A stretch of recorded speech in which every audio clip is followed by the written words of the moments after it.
everyone, welcome back to my channel, and we're gonna do an unboxing review of the Hot Toys Obi-Wan Kenobi. I think this one's based on this TV series. And like always, before we start the unboxing, let's review the box first. On front of the box, you will see an image of Obi-Wan Kenobi with his signature blue lightsaber and his lightsaber fighting pose. This one's also a signature pose of Obi-Wan Kenobi. You will also see an image of him holding a stormtrooper, and also says Star Wars Obi-Wan Kenobi, the name of the series. An image of Obi-Wan Kenobi on his signature Jedi robe. And let's remove this one. Put a box figure. By the way, on the back of the box, the details about the figure, like who sculpted this 1/6 collectible. Now let's remove this one. Once we remove the sleeves, you would see an image of Obi-Wan Kenobi and Darth Vader. I like these graphics. This one's cool. I think this is the image of their battle. This is the part where Obi-Wan fought Darth Vader. I think their score in their duels is 1-1. Darth Vader easily defeated Obi-Wan in their first meeting of the series, but then Obi-Wan redeemed himself and defeated Darth Vader in their second match, and he was able to damage Darth Vader's helmet, exposing the face of Anakin Skywalker. I like that battle, one of the best battles between Darth Vader and Obi-Wan. And of course there's also Star Wars logo on the side of the box. And now let's remove this one. It also says Disney, since Disney is the one making Star Wars movies and series nowadays. That's why there's a Disney logo on this one. DX meaning this is a deluxe series. Now let's remove this one so that you can see how this figure looks like. This box has several layers, so not only the sleeves and the box, also has the cover. Another cool feature of the box is another image of Obi-Wan, I think using the force push, if I'm not mistaken. He's using the force push on this image. Very cool image of Obi-Wan Kenobi. And of course, this is what I'm saying earlier. This is the part where they fought and Obi-Wan was able to damage the helmet of Darth Vader, exposing the face of Anakin Skywalker. So the half of the helmet of Darth Vader was damaged during their second battle. That's why in this image you can see the exposed face of Anakin Skywalker. I like the dialogue in that part as well. But let's not dwell into that series. Let's review this figure. If you like Star Wars figures, if you collect the Star Wars line, I think this is highly recommended. Now, you would immediately see how the figure looks like. Yeah, I think this is spot on Obi-Wan. I like this. I like the look of this one.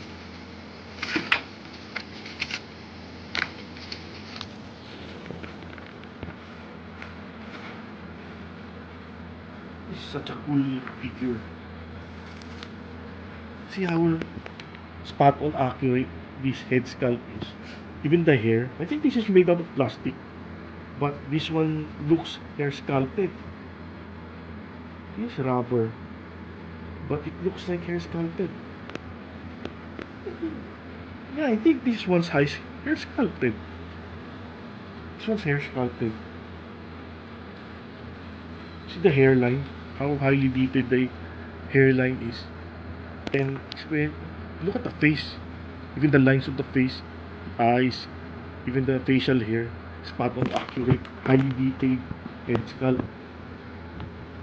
This was a cool head sculpt.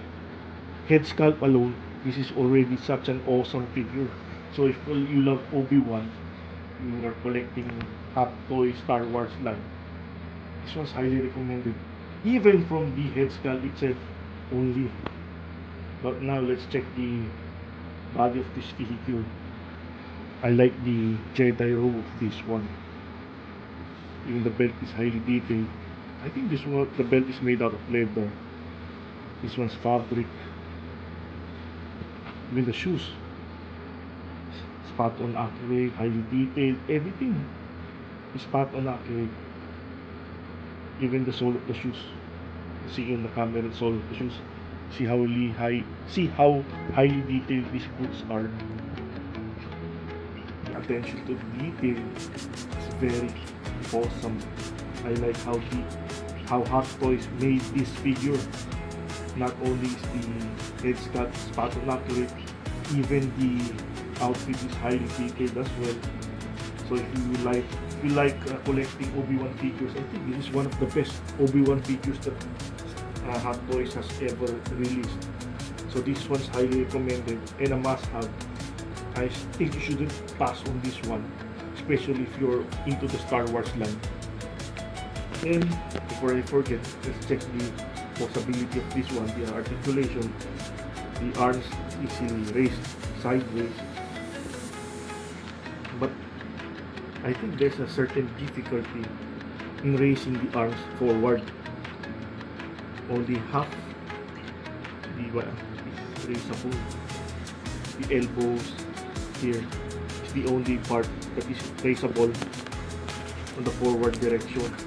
In the sideways direction, I don't see any issues about that. But on the forward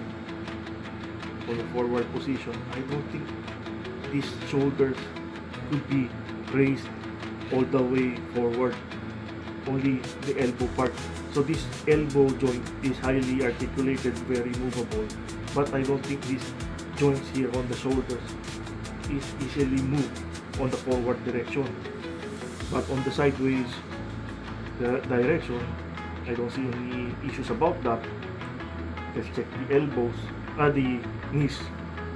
I think the knees is easily posable. It's easily to move. It's easy to move the knees. The elbows and the knees are very highly articulated. I don't see any issues on the elbow and knee joint. The head, I think, is quite tight as well. The waist is movable. The legs is quite tight.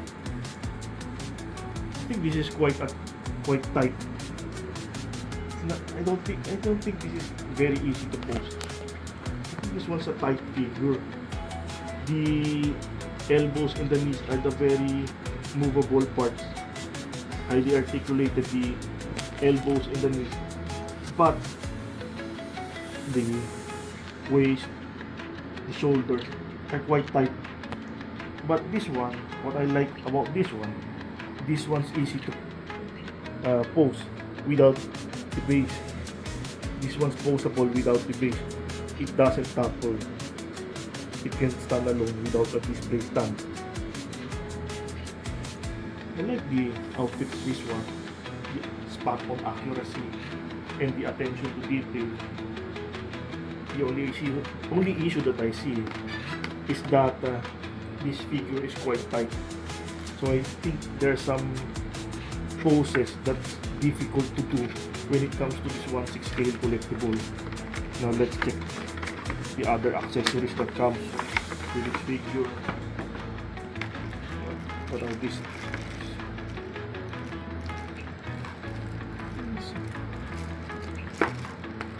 These are rocks. Yes, these are rocks. I think these are the rocks that Obi-Wan threw at Darth Vader on their second battle. I think these are props. These are added accessories. When you use the Force to throw rocks on Darth Vader, this one's quite huge for an accessory. 3 huge rocks. These are the rocks that he used to, using the Force, he threw these rocks at Darth Vader. And this is his brown Jedi robe. with a hood. So you can display Obi-Wan wearing only this, or you could also use this one with the hood, the robe with the hood. So there's an option displaying him in either this outfit or this one. You just put this on top of this attire. And what else inside? Of course, in every Hot Toys figure, there is the manual included. And how many extra hands do we see? I think there are 6 extra hands that comes with this figure. There are 6 extra hands that comes with this figure. And there are pegs just in case you damage this one, the other parts. If you damage the pegs that's attached on the wrist or other joints of this figure, there are extra pegs that comes with this one. I think what this one is full base. This is the rock base. Let's remove this one.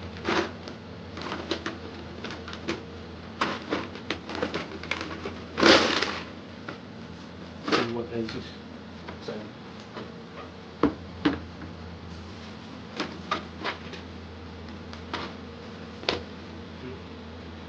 6 extra hands, different poses for Obi-Wan, and of course, in a Star Wars figure, it's expected that there is a lightsaber. This one's the iconic blue lightsaber of Obi-Wan, and I think there are 2 hilts options for this lightsaber. You could choose either one of these. I think the other one lights up. I think there's a battery that is included in this one for the light up feature of the lightsaber. So you have an option if you want the light up lightsaber, or the standard one, this one with already the blue paint. There are batteries also included in this one, except for the hilt. And what else is inside?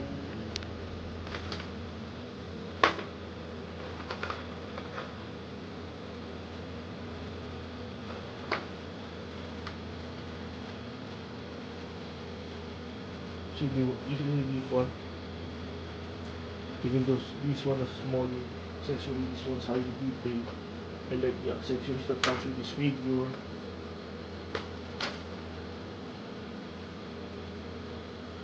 Hologram image,